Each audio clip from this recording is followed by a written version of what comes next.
Good evening, everyone. The Ishpeming Hematites know how to take advantage of turnovers. That was a big key in their Division 7 semifinal against New Lothrop at the Superior Dome. Getting ready to see the Hematites come out. Here they come down the tunnel. Ishpeming's Ozzie Korp unloaded a 74-yard punt on his first attempt of the day. On the second one, he didn't go as far, but the results were even better. New Lothrop's Steven Garza didn't catch the ball cleanly, and the pigskin turns into a hot potato for a couple anxious moments until Nick Clement makes a recovery inside the Hornets' 25-yard line.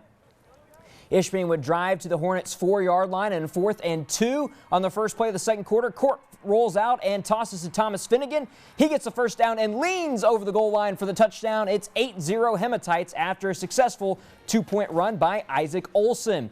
Hematites get the ball back after a short punt, 4th and 3 from the Hornets 30, and Korp locates Finnegan for 18 yards and a first down. That led to a 3-yard touchdown run by Ozzie Korp, and the 2-point conversion was missed. Ishpeming had a 14-6 advantage heading into the half.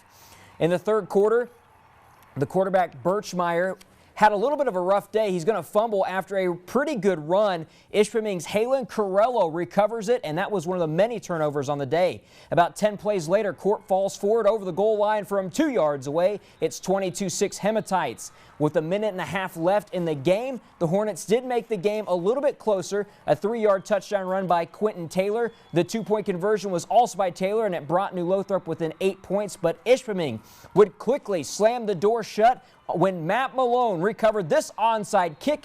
Ishpeming took 3 knees and won 22-14. They get ready for another trip to Ford Field and the state final. I mean, I expected them to break and run out, and they kind of just ran straight forward. So just all instinct. I just dove on the ball. It's crazy. They haven't been tested all year. They scored over 500 points, only gave up 60-some. So for us to hold them, play defense the way we did, you know, it's phenomenal. Very physical. We got chippy at times too, but they were very big and we had to be as physical as them too. Ishpeming will meet Pewamo, Westphalia in the Division 7 final next Saturday morning at 10 o'clock at Ford Field. The Pirates blanked Detroit Loyola 30-0 behind running back Jared Smith's 2 touchdowns. The Saints were taking on the Crusaders in Division 8 semifinals, and the winner heads to much warmer conditions at Ford Field. St. Ignace does find the end zone several times in this game. Here is Gage Kresge finding Andrew Goldthorpe on the touchdown reception. Goldthorpe would be in the end zone yet again after a short run for a touchdown that you see here. There he is. He fights his way into the end zone. Touchdown for the Saints. However, it was Muskegon Catholic Central who would take the day. Quarterback Christian Martinez fights his way into the end zone around this run on the outside, and he would not be denied into the end zone for the score. The Crusaders beat the Saints 33-20. The lights were on, but the welcome home party was over at North Central High School tonight. The Jets arrived back to school earlier than planned following the Jets' 58-33 win over Battle Creek St. Philip in the 8-man football state title game Friday night. TV6 still talked to the key people about the big topics, like where the trophy was Friday night and the Jets' defense. It was on the pillow next to me in the bed. I never thought I'd ever see that. I had a couple people staying in my room, and I said, well, there's lots of stuff there. I'll just put it right here. And that's where it spent the night. What we had to do is come back, score on them, and try to make a stop. And eventually we made them stop, and we kept scoring. I mean, our offense, we're a powerhouse. We score every time. We knew that was going to happen, but we knew our main focus was defense, and that's what we did to stop them. And in the beginning of the game, we had players that just weren't getting to their spots, and we just had to slide some people over just a little bit just to make sure they got just in the right spot to hit the right guy at the right time, and then we made the right corrections from there.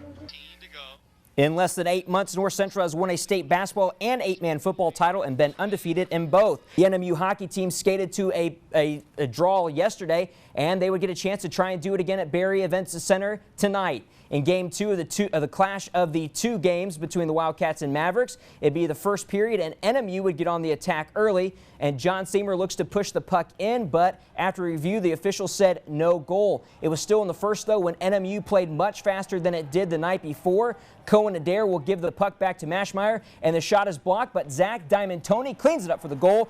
The game ends, though, in a 2-2 draw after overtime. And, of course, in other scores, Michigan Tech Huskies hockey beat Michigan State 5-4. In college hockey, Lawrence beat Finlandia men 7-2. Adrian beat Finlandia 9-1. The Red Wings take a game in overtime 4-3 over the Blues. In high school hockey, Marquette beats Hancock 3-2, and the Eskimos win 7-2. In women's college hoop, Northern Michigan beat Minnesota Duluth 60-55, and Michigan Tech drops their first game against Concordia St. Paul 77-86.